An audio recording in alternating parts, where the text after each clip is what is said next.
எல்லாருக்கும் வணக்கங்க. இது போன வாரம் திருச்செந்தூர் போனப்போ எடுத்த வீடியோ தாங்க. ஒரு 2:30க்கு எல்லாமே ரூம்லேருந்து கிளம்பி ஒரு கோயிலுக்கு வந்துட்டோம். ரூம் கோயிலேருந்து ஒரு 1 கிலோமீட்டர் பக்கத்தில் தான் இருந்துச்சு.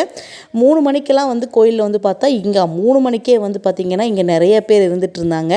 அப்போவே லைனில் எவ்வளோ பேர் நின்றுட்டு இருந்தாங்க. அட நம்ம தான் லேட்டாக அப்படின்னு எனக்கு தோணுச்சு.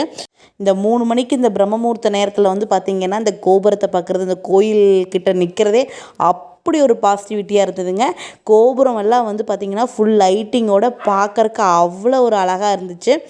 நாங்கள் பார்த்திங்கன்னா 100 டிக்கெட்டில் தாங்க போய் நின்னோம். நாங்கள் போய் நிற்கிறப்போ ரொம்ப கூட்டம்னு சொல்ல முடியாது, பட் ஆனால் கூட்டம் இருந்துச்சு. கவுண்டர் ஓப்பன் பண்ணதையும் டிக்கெட் வாங்கிட்டு உள்ளே போய் நாங்கள் வெயிட் பண்ணோம்.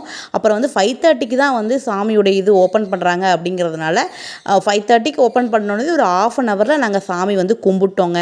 6 மணிக்கு சாமி நல்ல தரிசனம், நல்லபடியாக பார்த்து சாமி கும்பிட்டு நாங்கள் வெளியே வந்துட்டோம். திருச்செந்தூர் போகிறீங்க அப்படின்னா இந்த ஏர்லி மார்னிங் டைம் போயிட்டீங்க அப்படின்னா ஓரளவுக்கு சீக்கிரமாக சாமி பார்த்துக்கலாம் அப்படின்னு நான் நினைக்கிறேன். மாசி திருவிழா ஸ்டார்ட் ஆகிறதுனால பார்த்திங்கன்னா நாங்கள் போகிறதுக்கு முந்தின நாள் 21ஆம் தேதி தான் பார்த்திங்கன்னா கொடியேற்றம் பண்ணியிருந்தாங்க. மாசி திருவிழாவுக்கு இந்த ஒரு வாரத்துக்கு பயங்கர கூட்டமாக தான் கண்டிப்பாக இருக்குங்க.